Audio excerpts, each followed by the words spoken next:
안녕하십니까. 생생매거진 오늘 박은정입니다. 4월의 시작과 함께한 주말과 휴일, 대구는 국제마라톤 대회와 서문시장 100주년 행사 등으로 떠들썩했습니다. 대구시는 올해 골드라벨 대회로 격상한 국제마라톤 대회를 내년에는 규모를 더 확대해서 세계 최고의 대회로 성장시키겠다는 목표이고요. 또 서문시장의 경우에는 기념식에 참석한 윤석열 대통령에게 인근 개성중학교 운동장에 구국운동 기념관을 짓고 지하에는 대규모 주차장을 건설하는 국책사업을 제안해서 지역민에게 특별한 장소로 앞으로의 100년을 발전시켜 나간다는 계획입니다. 윤 대통령이 중소벤처기업부의 100년시장 육성 프로젝트를 적극 추진할 것을 주문한 만큼 대구시는 서문시장 시설 현대화 사업에 국비 지원이 일부 가능할 것으로 전망하는데요. 모쪼록 지금보다 한 단계 도약하는 서문시장과 대구국제마라톤 대회가 지역을 잘 알리고 발전시키는 최고의 상품이 되길 기대해봅니다. 4월 3일 월요일 생생매거진 오늘입니다. 먼저 안동과 포항, 울릉 연결해서 그곳 날씨와 소식 듣겠습니다. 안동입니다. 주말에 이어 맑고 화창한 날씨가 이어지고 있습니다. 낮에는 따뜻한 봄 햇살이 기온을 더 끌어올려 안동 21도, 의성 22도, 청송과 영양 20도로 일교차가 15도 이상 크겠고요. 미세먼지 농도도 좋음에서 보통 수준 예상됩니다. 다만 대기의 건조함이 문제인데요. 경북 북부 대부분 지역의 대기가 매우 건조해 건조주의보가 이어지고 있습니다. 전국적으로도 산불이 동시다발적으로 발생하고 있는 만큼 불씨 관리에 유의해 주시길 바랍니다. 예천군 예천 스타디움에서 오늘부터 이틀간 경상북도 소년체육대회 육상 경기가 개최됩니다.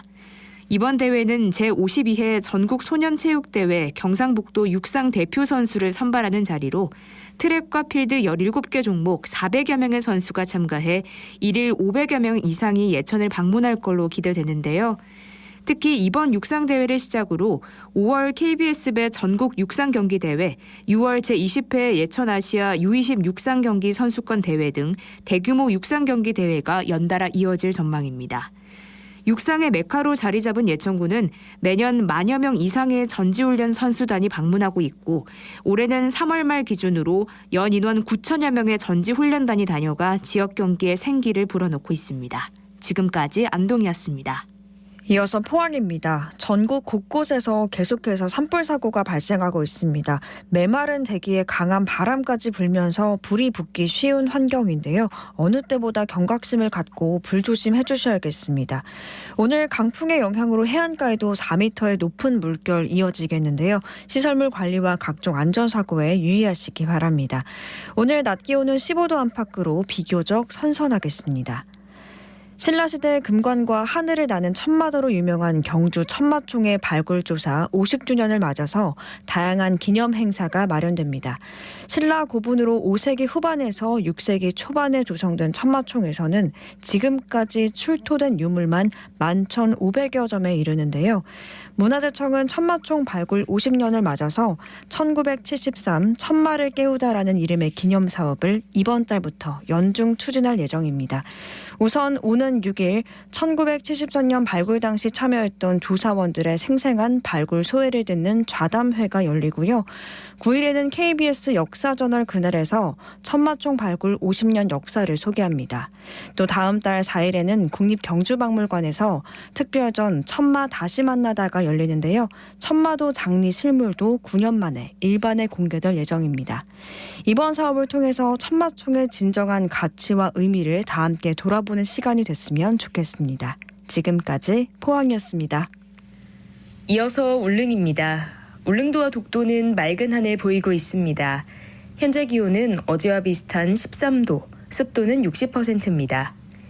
동해 중부 먼 바다에는 북동풍이 불면서 1에서 2m의 물결이 일고 있습니다. 오늘 여객선은 정상 운항합니다.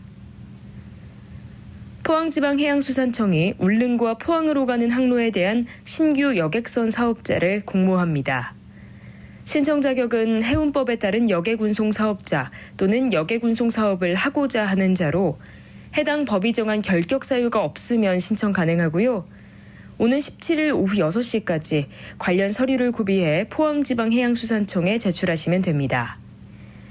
해양수산청은 해운법에 명시된 사업자 선정 절차와 평가 기준에 따라 사업 수행 능력과 사업 계획을 중점적으로 살펴본다는 방침인데요. 사업자 공고에 관한 자세한 사항은 포항지방해양수산청 홈페이지에서 확인하시면 됩니다. 새로운 여객선의 취향으로 울릉 주민들의 교통 편의가 향상되길 기대해 봅니다. 지금까지 울릉이었습니다.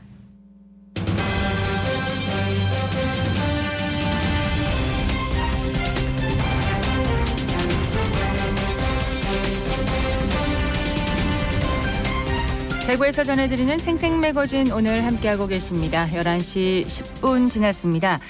3년 넘게 이어진 코로나19에서 벗어나서 단계적 일상 회복이 이루어지면서 여행 수요가 급증하고 있습니다.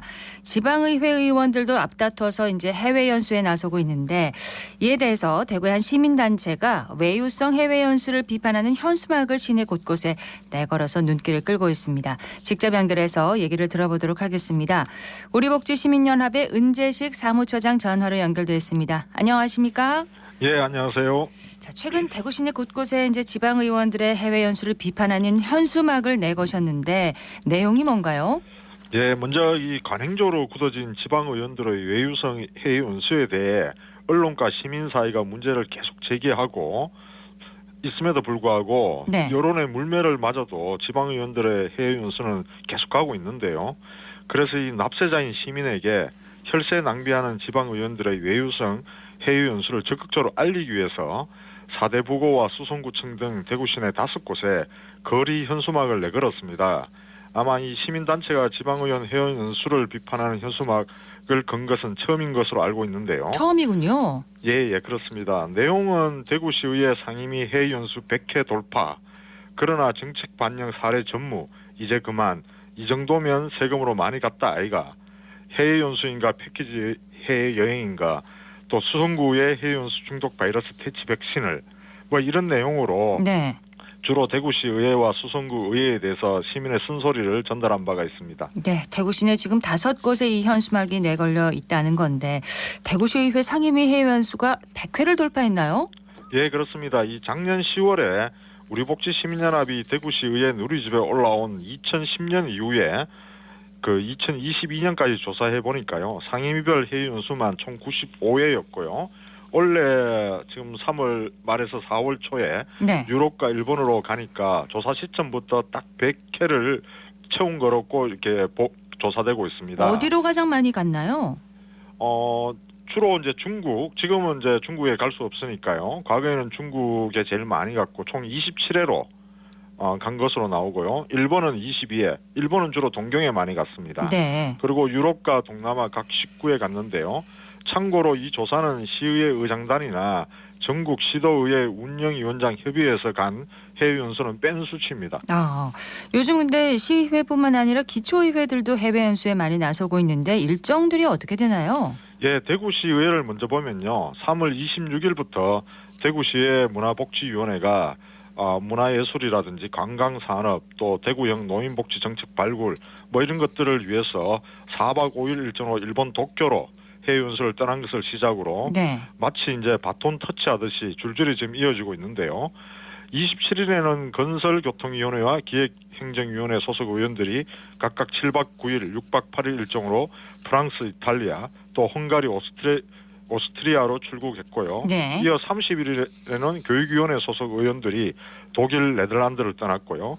또 경제환경위원회 소속 의원들은 내일부터 7박 9일간 프랑스, 스위스로 해외 연수를 떠날 예정이고요. 기초의회 같은 경우에는 수성구 의회가 두 팀으로 나눠서 일본과 유럽 연수를 떠나는데요. 유럽팀은 6박 8일 일정으로 이탈리아와 프랑스를 찾는데요. 네. 거의 해외 관광 간다고 홍보하는 수준이라고 보여지고요. 한 팀은 8박 9일 일정으로 도쿄, 교토 등을 방문할 예정인데요. 달서구 외에도 두 팀을 나눠서 일본과 유럽으로 갈 예정인데 유럽팀은 4월 28일부터 독일, 오스트리아, 헝가리로 떠납니다. 네. 그리고 이 북구의회는 오늘 출발하는데요. 8박 10일 일정으로 헝가리, 오스트리아, 체코, 독일 동유럽 연수를 가고요. 서구의회는 5월에 갈 예정으로 쭉 있습니다. 근데 이렇게 말씀을 들어보니까 지금 3월 중하순부터 4월에 걸쳐서 5월도 있긴 하지만 예, 이 기간에 좀 집중되어 있네요. 예, 그렇습니다. 이 코로나19 3년 동안 어떻게 참았는지 잘 모르겠는데요. 본물 터지듯이 앞다투어 지금 해외 연수를 가고 있는 상황입니다. 이 지방 의원들도 해외 연수에 대한 여론을 안 좋은 걸 다 알고 있다 보니까 최근에 이 대구 8개 구군 의회 의장들이 네. 지난 2월 회의에서 5월 안으로 해외 연수를 의회별로 가고 또 매도 한꺼번에 맞잡고 이 짬짜빈을 결의했다는 말이 공공연하게 나돌고 있는데요. 네. 제가 이 주변에 좀 확인해 보니까 예전에도 그랬던 것 같습니다. 이 다른 지방의회도 다 가는데 안 가면 손해라는 생각이 좀 지배적인 것 같고요. 이제 이 지방의회의 꽃은 의정활동이 아니라 이 해외 연수라 해도 틀린 말은 아닌 것 같습니다. 그러니까 그 어떤 일정한 기간에 다 같이 가면 좀 눈에 덜 뜨이니까 이렇게 네, 같이 그렇습니다. 가는 게 아닌가 이렇게 네. 보시는 그리고 이 매를 맞더라도 네. 어느 특정 의회에만 맞는 것이 아니고 다 같이 맞으니까 그 분산된다는 그런 의도가 있는 것 같습니다. 근데 이 경비가 다 시민의 세금으로 가는 거죠? 예, 그렇습니다. 이 대구시의 5개 상임위가 일본과 유럽으로 해외 연수를 다녀오는데 드는 비용은 모두 1억 6,500만 원에 이르고요. 시의원 1인당 소요 예산은 유럽 기준으로 390만 원 수준입니다. 이 수성구의 소요 경비도 의원 1인당 350만 원 안팎이고요. 네. 이 해외 연수를 갈 수 있도록 제도적으로 또 재정적으로 보장되어 있다 보니까 세금 낭비를 하더라도 그걸 굳이 안 가겠다고 할 사람은 지금 없다고 보이시고요. 혹 한 사람이 한두 번은 안 갈 수 있는데 네. 계속 안 가면 의원들이 또 좋아할 것 같지도 않습니다. 예. 그래서 이 전국의 지방의회가 유럽으로 일본으로 거의 다 가고 있으니까 아이러니하게도 여행 수지 적자에 오히려 시민 세금이 큰 몫을 하고 있다고 보여집니다. 저 일정이 중요할 것 같습니다. 주민 대표로 선진지 견학을 가는 일정이 좀 들어가 있긴 한가요? 제가 보기에는 해외연수 목적보다 해외연수 갈 지역을 먼저 선정한 후에 방문지를 구색 맞추기식으로 끼워 넣고 있기 때문에 해외연수라 할 수는 없고요. 딱 견학이라고 하는 것이 맞을 듯한데요. 네. 이들 기초 강요의원들의 공무 국외연수 일정을 살펴보면 선진지 벤치마킹이나 정책 발굴하고는 거리가 좀 먼, 좀 눈 가리고 앙한다는 의혹이 짙은데요. 일정 대부분을 관광지 방문 등에 할애하면서도 구색 맞추기식으로 공공기관 방문 일정을 중간에 짜는 수준이라고 보여집니다. 이 참고로 보시면 대구시의 건설교통위원회 같은 경우에는 네. 4월 1일 피사에서 시가지 견학으로 피사 사탑 일정이 있고요. 경제환경위원회도 마찬가지고 그 교육위 같은 경우에는 암스테르담에서 출장 간담회 하고 큐켄호프 꽃축제 방문 또 기획행정위원회는 그 짤즈부르크에서의 아름다운 간판 거리인 게드라이트 가세 뭐 이런 일정들이 다 포함되어 있기 때문에 네. 이 해외 연수하고 많이 동떨어져 있다고 보시면 될 것 같습니다. 예. 그 여기서 이제 대구 시민들은 여기에 대해서 어떻게 보고 있는지 좀 저희가 얘기를 한번 들어봤거든요. 함께 들어보시죠. 예. 해외 연수면은 정말로 연수답게 뭔가를 이렇게 해줘야 되는데 그거를 빌미 삼아서 일은 조금이고 사교적으로 이런 게 보여서 그런 것들을 조금 자제해 줬으면 좋겠다. 정말 깊이 진짜 생각하고 싶지 않을 정도로 너무 일들을 국민을 위해서 희생을 해야 된다고 저는 생각하는데 그거는 일단은 접어놓고 이치에 안 맞는다고 생각합니다. 쓸데없는 일이라고 생각하죠.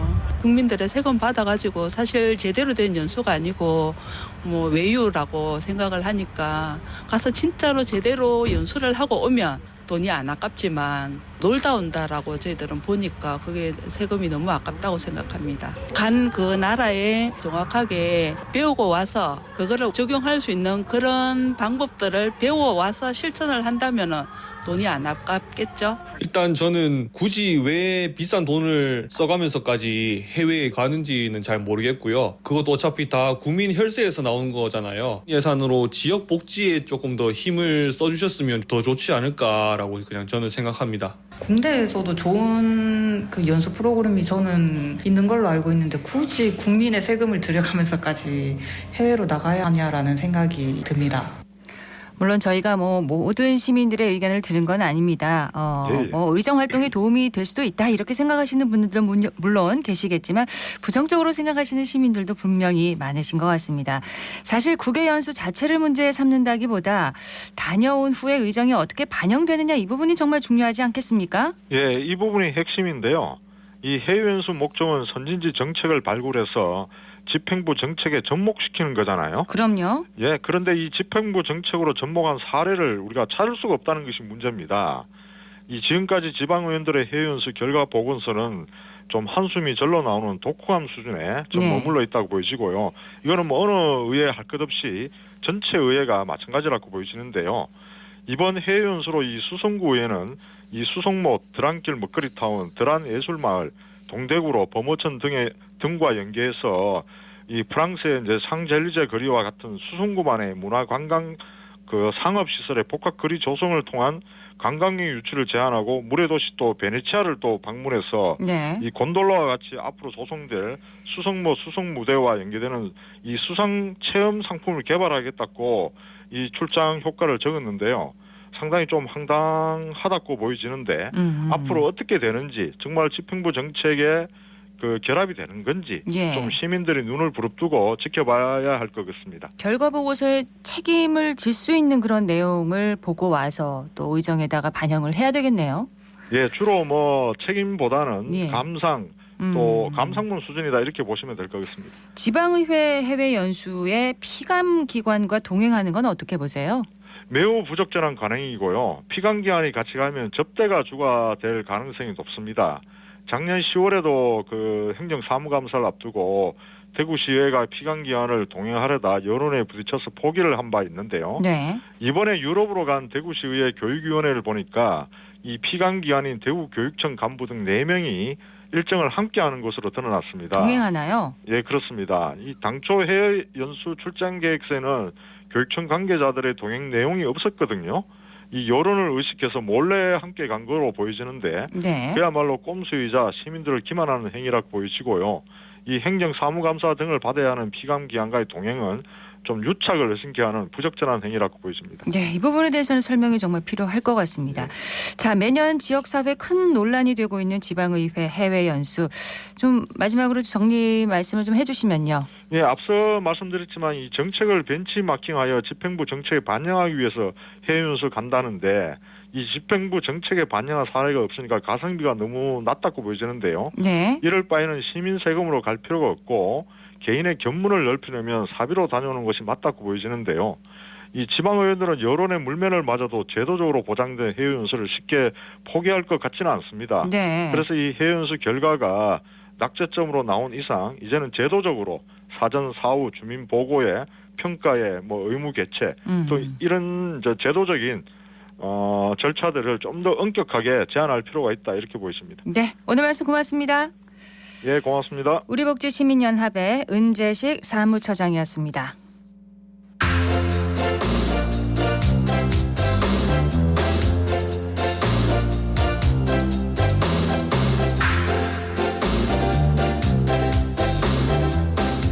(11시 23분) 지나고 있습니다. 어제 오전에 대구에서 마라톤 대회가 열렸죠. 코로나 이후에 4년 만에 대면으로 개최된 대회였는데 자, 현장에 서유리 리포터가 다녀왔습니다. 어서 오세요. 네, 안녕하세요. 4월 2일 바로 어제 이른 아침부터 대구 도심이 들썩였습니다. 2023 대구 국제 마라톤 대회가 열렸기 때문인데요. 엘리트 풀코스부터 마스터즈 하프 10km, 5km 건강 달리기까지 다양한 코스를 달리는데 모두 15,000여 명이 참가했습니다. 와. 네, 대단하죠. 네. 네, 준비 운동부터 우승자 시상식까지 현장 분위기 들어보고 참가 시민들의 이야기도 들어봤습니다. 자, 이번엔 손목 발목을 돌려볼게요. 하나, 둘. 3, 2, 1,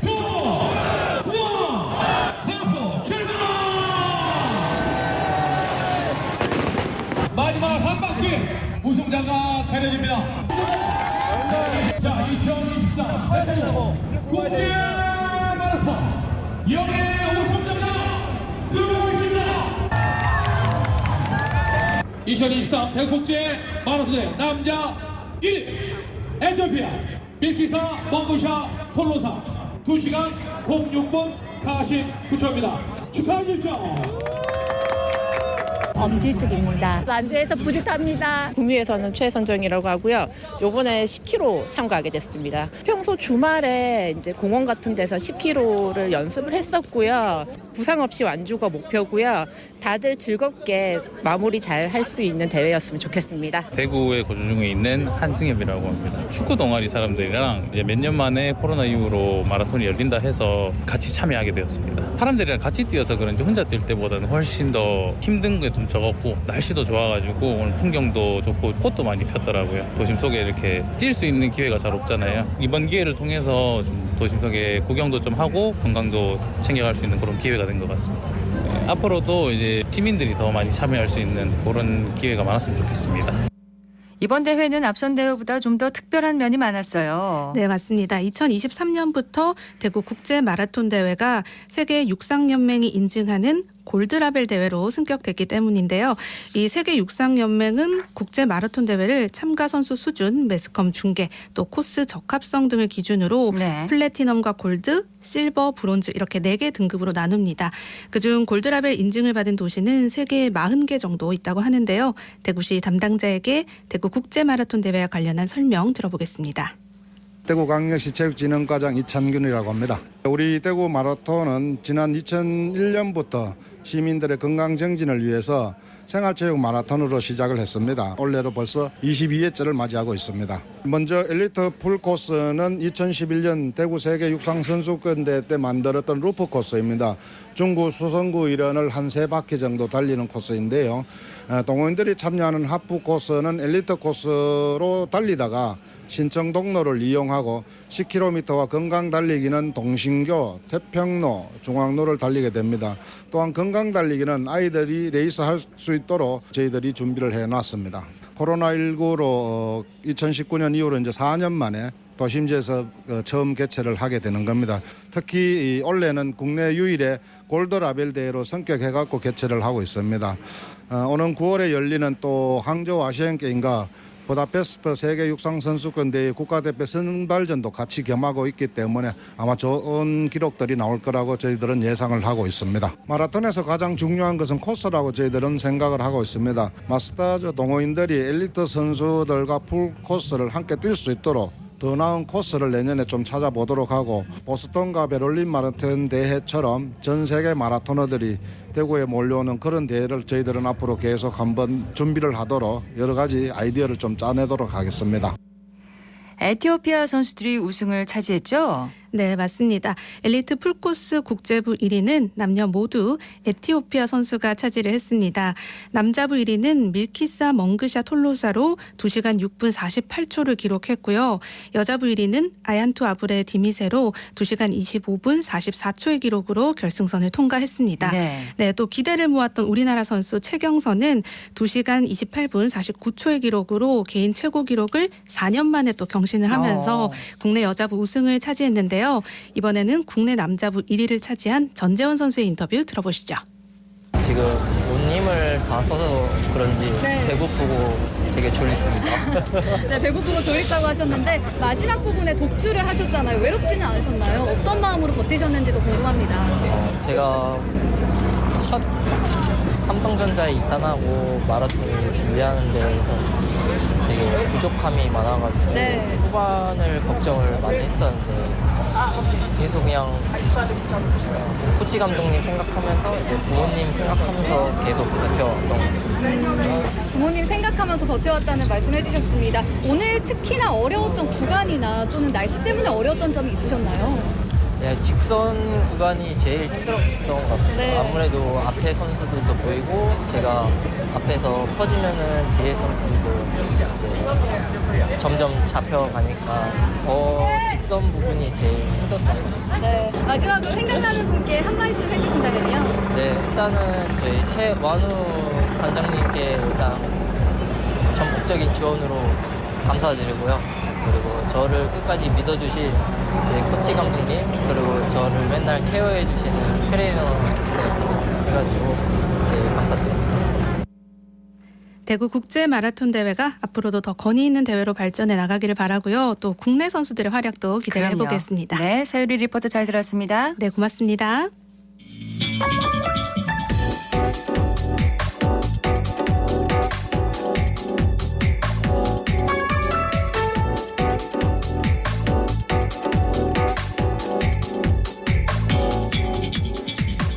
묻고 듣고 생각과 마음을 나누는 방송.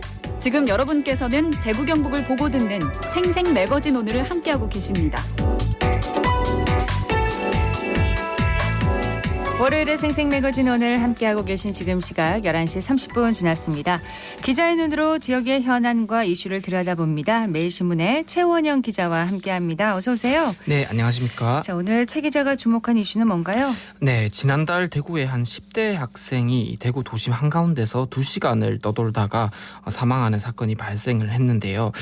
이번 사건을 계기로 이 응급의료 체계 전반을 개선해야 한다는 목소리가 나오고 있습니다. 네. 오늘은 소위 응급실 뺑뺑이라고 불리는 이 응급의료 현실에 대해서 짚어보고자 합니다. 너무 안타깝고 가슴 아픈 일이었습니다. 네. 사건 개요부터 좀 짚어주세요. 예, 소방당국과 경찰 등에 따르면 지난달 19일 오후 2시 15분쯤이었습니다. 북구 대연동 골목길에서 17세 A양이 쓰러진 채로 발견됐습니다. 4층 건물에서 추락한 A양은 발견 당시에 우측 발목과 왼쪽 머리에 타박상이 있는 상태였고요. 의식도 있었던 걸로 전해집니다. 네. A양을 태운 구급차가 오후 2시 34분쯤에 사고 장소와 가장 가까운 종합병원으로 이동했습니다. 하지만 해당 병원은 전문의 부재 등을 이유로 입원이 불가능하다고 답했고요. 이후에 구급차는 2시 51분쯤 경북대병원 권역외상센터로 향합니다. 그런데 경북대병원도 당시 중증 외상 환자로 병실이 가득 찬 상황이었습니다. 예. 그래서 대구소방본부가 계명대 동산병원, 영남대병원, 대구가톨릭대병원 등에 전화를 했지만 모두 수용할 수 없다고 답했습니다. 결국 구급대는 오후 3시 39분쯤에 대학병원 대신 2차 병원인 동구의 한 종합병원으로 향했는데요. 예. 그러나 이곳 역시 전문의 부재로 입원이 불가능하다고 했습니다. 병원을 수소문한 구급대는 이 달서구에 있는 또 다른 2차 종합병원과 연락이 겨우 닿았는데 오후 4시 27분쯤에 이제 동구 종합병원에서 9km나 떨어진 달서구 종합병원에 도착한 A양은 갑작스러운 심정지로 사망했습니다. 예. 사고가 일어난 지 2시간이 넘은 시간이었고요. 구급대원들이 약물 투여하고 CPR 등을 했지만 오후 4시 54분쯤 가까운 상급병원으로 다시 이송을 했지만은 역부족이었습니다. 참, 왜 이런 일이 발생한 걸까요? 전문가들은 이런 사례가 전형적인 환자 떠넘기기라고 지적을 하고 있습니다. A양이 처음 간 종합병원에서 MRI나 CT 등을 찍었다면은 네. 이 환자의 정확한 상태를 파악할 수 있었을 거라는 얘기인데요. 그 결과에 따라서 이 자신의 병원에서 계속 진료하든지 아니면 다른 병원으로 전원시켰어야 한다 이렇게 말하고 있습니다. 근데 그러지를 않았던 거죠? 그렇습니다. 그리고 환자 권익단체들은 이 터질 만한 문제가 터진 거다 이렇게 진단을 하고 있는데요. 네. 이 병원에 대한 정보가 실시간으로 반영되지 않아서 이 구급대가 환자를 이송하면서 계속해서 전화를 돌리는 일이 반복되고 있다는 설명입니다. 안기종 한국환자단체연합 회장은 일반 시민들은 의료 지식이라는 높은 벽 때문에 별다른 문제 제기도 그동안 못 해왔는데 이 정부가 필요한 재정과 인력을 투입해서 더 이상은 이런 안타까운 죽음이 발생하지 않길 바란다고 얘기를 했습니다. 요즘 같은 시대에 이런 일이 일어났습니다. 참, 네. 이 사건을 계기로 응급의료 시스템 전반을 재정비해야 한다 이런 목소리가 지금 높아지고 있어요. 예, 그렇습니다. 그 의료계에서는 특히 경증 환자까지 상급병원 응급실로 몰리는 이 현실이 개선되지 않으면 이런 응급실 뺑뺑이 사태 같은 일이 되풀이될 수밖에 없다는 걱정이 나옵니다.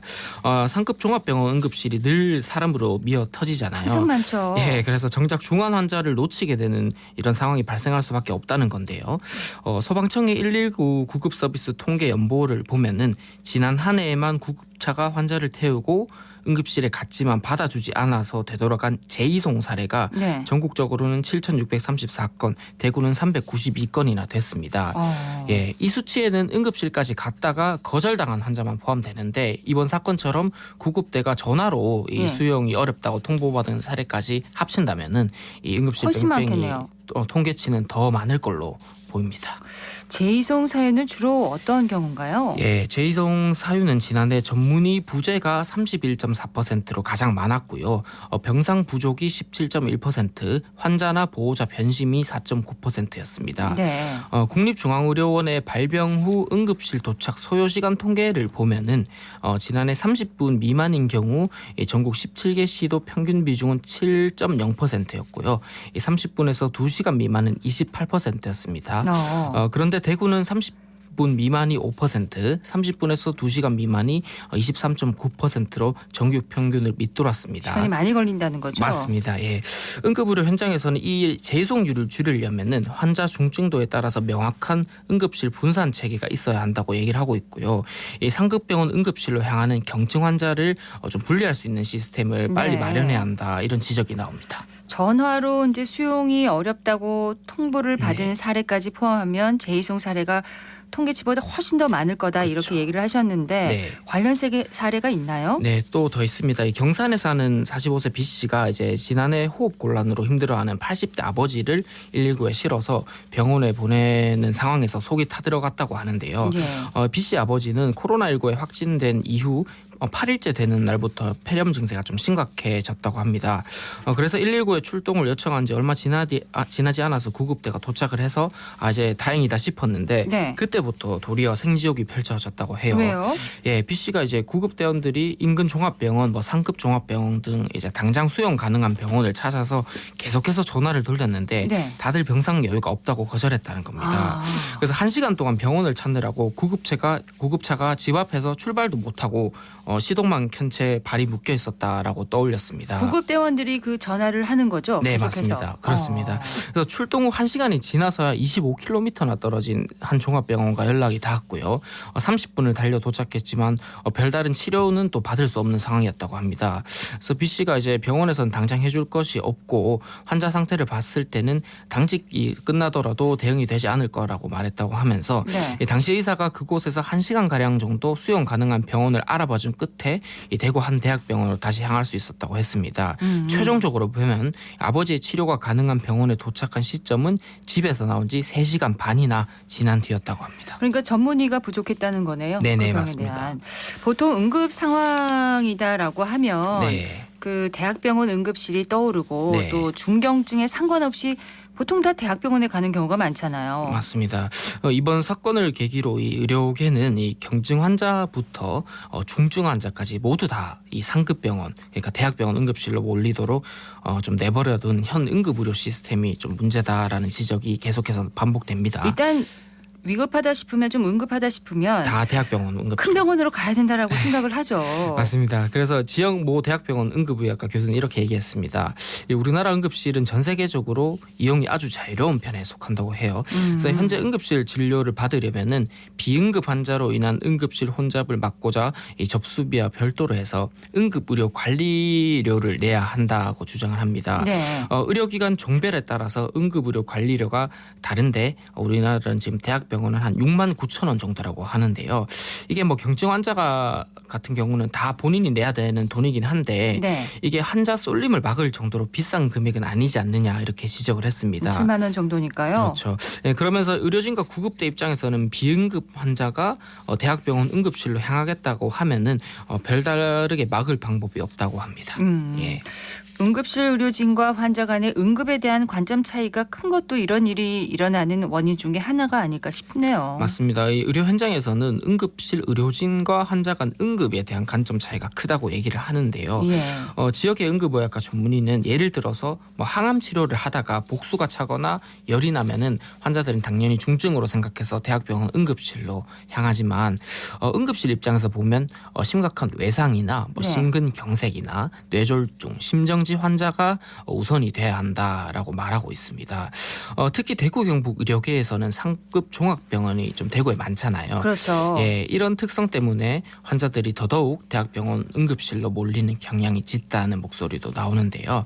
역사적으로 지역에 대학병원이 많다 보니까 2차 병원들의 역할이 전반적으로 축소된 면이 있다는 겁니다. 그래서 1차하고 3차 의료기관 사이에서 징검다리, 그러니까 허리 역할을 하는 2차 병원의 역량과 역할을 좀 더 키우고 환자들이 이곳으로 좀 분산되도록 하는 시스템을 마련해야 한다고 말하고 있습니다. 그럼 이런 사태를 막기 위한 근본 대책은 어디부터 무엇부터 시작을 해야 될까요? 일단 분류입니다. 그러니까 신고 접수 단계부터 환자를 분류해야 한다는 중요하죠. 거죠. 그래서 소방과 의료기관 간 장벽을 허무는 것도 이제 필요하고요. 보건복지부가 지난달 21일에 제4차 응급의료 기본계획을 발표를 했는데요. 정부가 지난 1월 발표한 필수의료 지원 대책의 중증 응급 분야에 관한 관한 세부 계획이 여기에 담겨 있는데 네. 현장 이송부터 응급실 진료나 수술까지 이 최종 치료까지 지역 완결적 응급 의료 체계를 마련하겠다는 내용이 핵심입니다.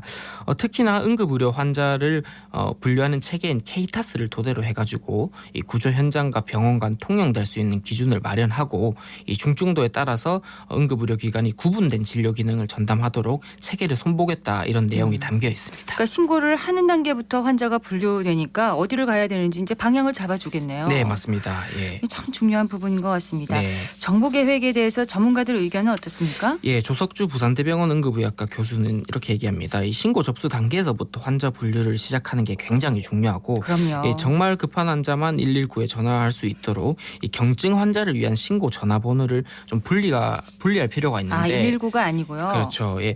근데 이런 점이 정부 계획에는 반영되지 않았다라고 아쉬워했습니다.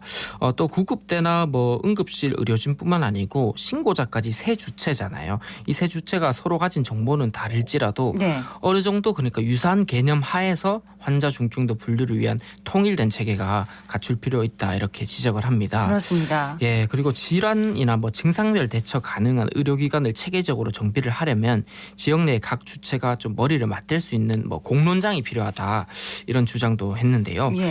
예, 조 교수는 지역 안에서 어느 병원이 어떤 환자를 또 진료할 수 있는지에 대해서 지역 의료계가 정기적으로 좀 모여서 의료기관 정보를 계속해서 업데이트해 나가야 한다라고 지적을 했습니다. 네. 다시는 이런 상황이 발생하지 않아야 되겠고요. 네. A양 사건에 대한 조사는 어떻게 되고 있습니까? 예, 보건복지부와 대구시는 이번 사건 관련해서 지난달 29일부터 공동조사단 꾸려서 조사에 나섰습니다. 예. 대구시는 이번 사건과 관련된 의료기관은 모두 조사 대상에 포함된다고 얘기했고요. 예, 공동조사단은 이송 중에 응급의료기관 선정 과정을 비롯해서 환자의 전원, 진료에 이르기까지 부적절한 대응이 있었는지 살펴볼 계획입니다. 네. 예. 또 응급의료 체계 작동 단계에 이제 어느 시점부터 잘못됐는지 조사하고요. 의학적 판단에 대한 전문가 자문도 진행해서 이 법령 위반 사항이 발견되면 행정 처분까지 하기로 했습니다. 네, 매일신문의 최원영 기자였습니다. 고맙습니다. 네, 감사합니다.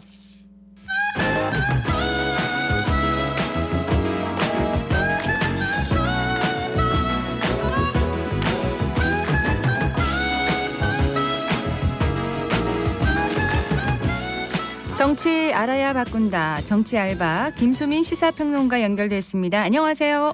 네, 반갑습니다. 반갑습니다. 지난 금요일 윤석열 대통령의 국정수행 지지도가 30%까지 떨어진 여론조사 결과가 나왔더라고요. 조사 결과에 대해서 분석을 좀 해주시죠. 네, 한국갤럽이 3월 28일부터 30일까지 4월 동안 전국 만 18세 이상 1000명을 상대로 조사를 했습니다. 윤석열 대통령 직무수행에 대한 부정평가가 60%, 긍정평가는 30%였는데요.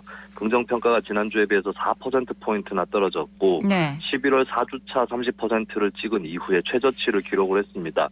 전 지역에서 부정평가가 높다는 게 특징이었고요. 대구 경북에서는 긍정 41%, 부정 43%로 오차범위 이내에 있었습니다. 보면 중도층 25%, 무당층 20% 긍정평가거든요. 전체 지지율에 비해 많이 낮고 국민의힘 지지층은 70%, 보수층은 60% 지지율이었습니다. 의존도가 보수 쪽으로 높고 확장성이 저해돼 있다라고 분석을 할 수가 있겠고요. 일단은 강제동원 해법, 한일 정상회담의 후폭풍, 그리고 주 69시간 노동제 논란의 여파가 계속되고 있는 가운데 지난주에 있었던 외교안보실의 혼선, 인적 교체 여기까지도 영향을 끼친 것 같습니다. 네, 이런 가운데 윤석열 대통령이 지난 토요일에 대구 서문시장 100주년 기념식에 참석을 했습니다. 이번이 네 번째 방문인데 지지층 결집 시도로 해석되기도 하더라고요. 네, 서문시장 100주년 행사 자체는 대통령도 참석을 할 만한 행사다. 그렇죠. 대구 시민들은 다들 그렇게 생각을 할 수 있을 것 같은데요. 다만 윤 대통령이 상당히 자주 방문했다라는 것에 주목이 되고 있습니다. 지난해 대선 전날 3월 8일의 마지막 유세 도중에도 서문시장을 방문했었고 당선자 신분이었던 작년 4월 12일에도 방문을 했었고요. 네. 그리고 지난 작년 8월에 방문했을 때는 국정 지지율이 사상 최저치를 찍었던 상황이라서 특히 지지층 결집을 위해서 방문했다 이런 지적도 나오기도 했습니다. 지지율 하락기에 여당 지지층이 가장 많은 대구 경북부터 신경 쓴다 이런 평가를 받는 것은 국정 운영에 도움은 크게 되지는 않을 것입니다. 그리고 대구 경북에도 보수, 진보, 중도 등의 다양한 여론이 있는 것이고 네. 대구 지역 보수층도 무작정 정부 여당을 지지하지 않기 때문에 이벤트로 민심을 끌어안게 하는 인상을 주기보다는 어떤 정책이라든지 또 국정 운영상의 혁신이라든지 이런 것들을 통해서 지지층만 결집시키는 것이 아니라 네. 중도층이라든지 또 진보층 쪽으로도 긍정평가가 좀 올라갈 수 있도록 그렇게 노력해야 될 것 같습니다. 그날 있었던 대구의 프로야구 개막전에서 또 시구도 대통령이 해서 또 많은 관심을 모으기도 했습니다. 네, 그렇습니다. 예, 자 한편 한국갤럽의 정당 지지율 조사에서는 국민의힘과 민주당이 모두 33%로 동률을 기록했다고요? 네, 윤석열 정부에 대한 평가가 악화되는 가운데서도 이 여론이 민주당으로 응집되지는 않는다는 걸 보여준 것 같습니다. 이재명 대표의 사법 리스크라든지 이런 부분들이 영향을 끼친 것으로 보이고요. 현재로서는 국민의힘은 윤 대통령 긍정평가층이 내년 총선에서 대다수 투표를 하고 부정평가층은 상당수 기권하는 시나리오를 기대를 하고 있을 것 같고요. 네. 민주당 같은 경우는 윤 대통령 부정평가층이 민주당으로 그래도 올라타기를 기대를 할 것 같습니다. 다만 그런데 이걸 위해서 첫 번째로 이 대표의 결단이라든지 이런 전향적 해법이 나올지 아니면 두 번째 아니면 놔둬도 그렇게 정권 심판 표심이 제1야당으로 갈 거라고 생각을 하고 강성 지지층 중심으로 갈지 이 부분은 민주당이 선택을 할 문제라고 보여지고요. 내년 총선을 미리 좀 내다보자면 투표율이 높아지면 민주당이 유리하고 그렇지 않을 경우는 여당, 국민의힘이 유리하지 않을까 이렇게 전망이 됩니다. 투표율이 중요하네요. 자, 모레입니다. 4월 5일에 몇몇 지역에서는 미니 총선이라고 불리는 재보궐선거가 치러지는데요. 작년 대선과 내년 총선의 그 사이에 이렇게 치러지는 중간평가 성격도 분명히 있을 겁니다. 특히 주목되는 지역이 어딘가요? 네, 선거 지역 대다수가 영남 아니면 호남이어서 거대 양당이 맞붙는 성격은 약합니다. 근데 특이하게도 민주당과 국민의힘이 텃밭에서 네. 각각 복병을 만났는데요. 그게 전북 전주 을 국회의원 선거 그리고 울산 교육감 선거입니다. 전주 을에서는 이상직 전 의원 퇴진의 책임을 지고 민주당이 무공천을 했는데요. 현재 진보당 강성희 후보와 무소속 임정혁 후보가 경합을 하고 있는 그런 지역으로 꼽힙니다. 일단은 호남 지역에서도 민심 위반이 있다라고 해서 진보당 후보 선전으로 이어진 게 아닌가 싶고요. 최근에 민주당 박지원 고문이 임정혁 후보를 지지하는 돌발 사건이 일어났는데요. 네. 임 후보가 이것을 가지고 이제 호재로 쓸 수도 있는데 다만 그 결과로 무소속인 임 후보가 져도 민주당이 타격을 받을 수 있다. 이거 양날의 칼인 것 같습니다.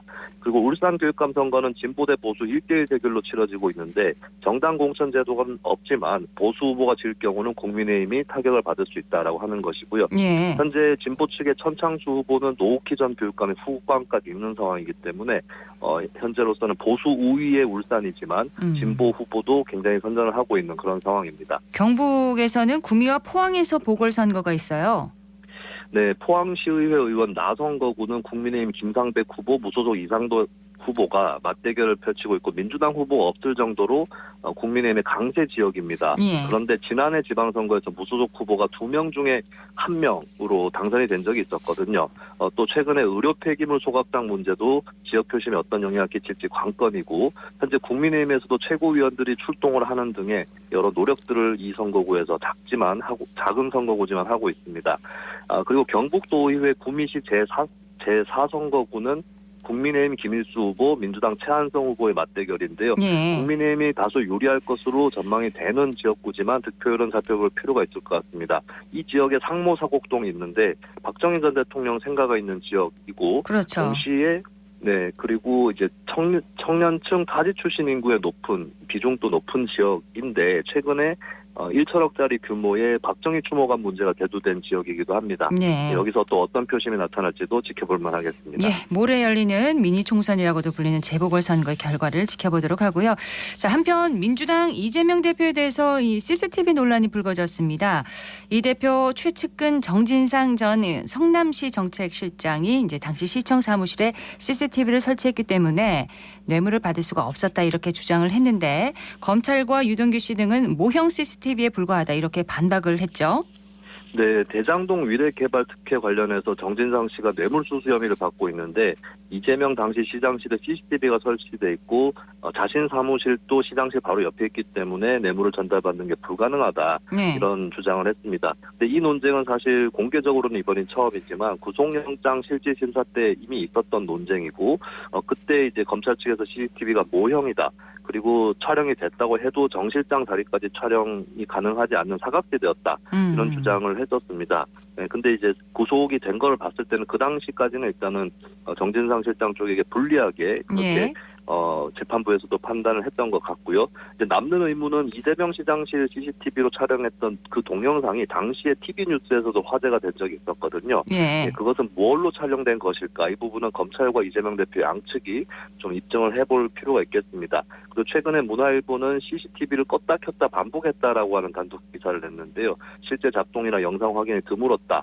보여주기용이었다라고 하는 것인데 이 부분에 대해서 일단 입증이 필요할 것 같고 만약에 사실이라면 뭐 이거 사법적인 걸 떠나서 정치적으로 이 대표에게 타격은 될 수 있을 것 같습니다. 그렇군요. 자, 한편 이재명 대표와 전 경기도 공무원 그 배모 씨의 법인카드 유용 의혹에 대해서 검찰이 경찰에 재수사를 요청했다고요? 네, 이재명 경기도정 시절에 이 지사의 측근이었죠. 배모 씨가 여러 부처의 법인카드를 유용하면서 지사 배우자인 김혜경 씨 식사비까지도 결제를 했었다. 뭐 이게 예. 대선 때 알려진 바가 있었습니다. 이제 추가적인 의혹은 이제 배모 씨가 어떤 역할을 맡는 공무원이었느냐. 이 부분이었거든요. 그렇죠. 만약에 이제 배모 씨가 불법적으로 지사 배우자를 수행을 했었다면은 이 급여만큼 국고손실죄에 해당할 수가 있고 이재명 대표도 같은 혐의를 받을 수 있습니다. 네. 근데 일단은 경찰이 작년 9월에 이 대표와 배모 씨의 국고손실 혐의는 무혐의라는 취지로 불송치 결정을 내렸는데 최근에 검찰이 이에 대해서 재수사를 요청을 했습니다. 또 최근 언론 보도를 통해서 배모 씨가 처음에 알려졌었던 총무과 별정직이 아니었을 수 있다. 네. 그 명단에 없었다는 사실도 밝혀지기도 했었는데요. 이 국고손실죄는 징역 3년 이상의 형을 받을 수 있기 때문에 이재명 대표 입장에서는 반드시 무죄를 또 입증을 해야 되는 그런 사안인데 현재 새로운 쟁점으로 떠오르고 있습니다. 네.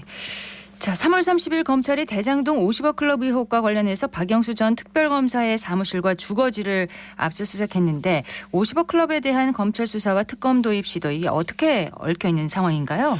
네, 일단은 여야 합의로 50억 클럽 특검 법안들이 국회 법제사법위원회 전체회의에 상정은 됐는데요.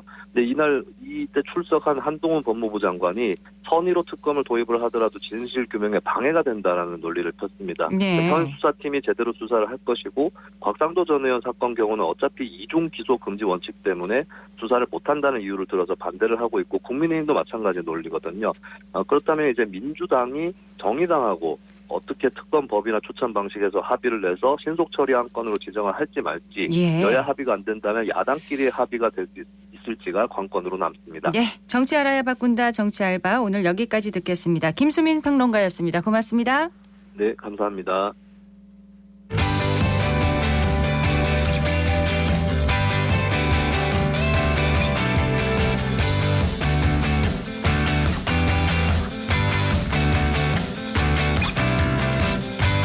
클릭 정보 클립.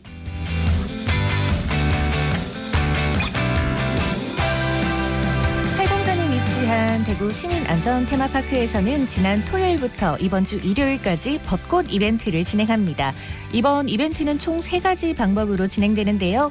파크 내에 있는 야외 포토존에서 찍은 사진을 1층 안내소에서 확인하면 쿠폰을 주고 당첨된 기념품 또한 받을 수 있습니다. 이 포토존에서 촬영한 사진을 특정 태그와 함께 응모하면 추첨을 통해 모바일 커피 쿠폰을 제공하고요. 예약 없이 관람할 수 있는 체험장에서는 QR코드로 방문 인증 시 30명을 선정해 모바일로 커피 쿠폰을 발송한다고 합니다. 안전체험과 함께 봄 기운 느껴보시기 바랍니다.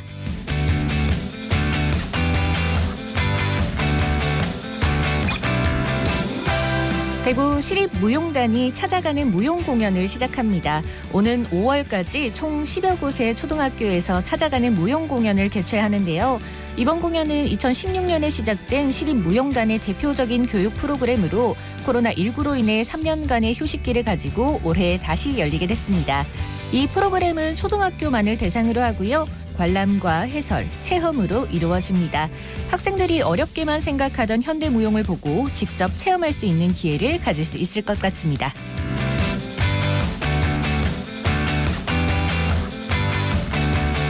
지난 4월 1일부터 달성군에서도 24시간 응급실을 이용할 수 있습니다.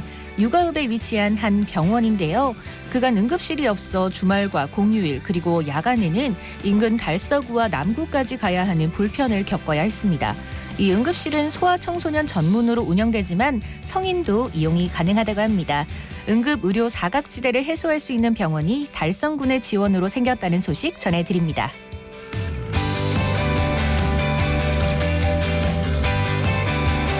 대구 지하철 2호선 범어역 지하도가 독립영화관으로 변신합니다. 오는 5월 21일까지 영화로운 대구를 개최하는데요. 이번 프로젝트는 어렵고 낯설게 느껴지는 독립영화를 지역민에게 편하게 소개하고자 마련됐습니다. 다양한 아카이브 자료를 바탕으로 대구 영화의 전체적인 흐름을 보여주고 영화 속 이야기뿐 아니라 한 편의 영화 제작을 위한 감독과 배우, 스태프 등 영화 밖의 이야기를 조명합니다. 이 공간에서는 40분 내로 제작된 단편 영화가 프로젝트 기간 중 상시로 상영된다고 하니까요. 이번 기회로 독립영화의 매력을 느껴보시는 건 어떨까요?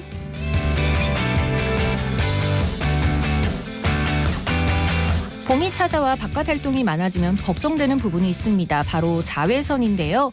이 일상생활에서는 자외선 차단 지수 SPF의 숫자 15에서 20이 적당하고 자외선 A, 이 차단 효과를 나타내는 PA는 플러스로 표시가 됩니다. 2개가 적당하다고 하네요. 자외선 차단제는 외출 30분 전에 미리 바르는 것이 좋고요. 땀이나 물에 닿으며 씻기기 때문에 주기적으로 덧발라야 합니다. 피부 건강 자외선 차단제로 지켜보시고요. 지금까지 클릭 정보 클립이었고요. 저는 오늘의 정보 알림이 윤가영이었습니다. 오늘 대구 경북지역 대체로 맑겠습니다. 낮 기온 15도에서 23도 분포로 평년보다 높게 있고요. 일교차가 큰 날씨가 이어지고 있는 만큼 건강관리 계속 유의하셔야겠습니다. 대기가 매우 건조한 가운데 산불 위기경보가 발효 중입니다. 야외 활동을 하실 때 화기 사용과 불씨 관리에 주의하시고요. 쓰레기 소각과 논밭을 태우는 일은 금해 주시기 바랍니다. 내일까지는 대체로 맑은 가운데 기온이 높겠고요. 모레 새벽부터 대구와 경북 전 지역에 비가 내릴 것으로 보입니다. 산불 걱정을 한시름 덜 수 있었으면 좋겠네요. 생생매거진 오늘 준비한 소식 여기까지입니다. 박은정이었습니다. 고맙습니다.